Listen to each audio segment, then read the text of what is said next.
Les paroissiens sont de retour ce dimanche dans cette église de Nevers. Cela faisait un mois qu'il n'y avait pas eu de messe ici, mais après les dernières annonces du gouvernement, les célébrations ont pu reprendre. Alors ce dimanche, il y avait beaucoup de satisfaction chez ceux que nous avons rencontrés. Je vous propose de les écouter. Franchement, c'est une bonne solution. Parce que prier, regarder la messe à la télévision et puis la vivre en direct, c'est pas pareil. À la maison, on s'efforce d'avoir des temps de prière le dimanche, mais ce n'est pas suffisant. Même s'il y a une communauté d'union de prière grâce à la radio, grâce à la télévision, on n'a pas la joie de communier non plus. Donc c'est très différent.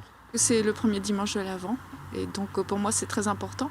Même si je peux prier à la maison, voilà, là aujourd'hui c'est important d'y être. Même si on est 30, c'est pas grave, c'est comme ça.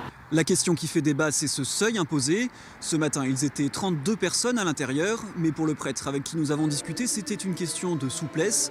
Difficile de refuser l'entrée à des personnes âgées ou des familles qui avaient fait le déplacement. Et difficile aussi de comprendre ce chiffre, 30 personnes, que ce soit ici, dans cette église, dans la cathédrale de Nevers ou dans une chapelle par exemple. Alors pour tenter de satisfaire le plus de fidèles possible, le diocèse s'est adapté. Dans cette paroisse, le nombre de messes a été triplé. Une première hier soir à Infy, une autre ce matin à Saint-Éloi avant la 3e dans cette église.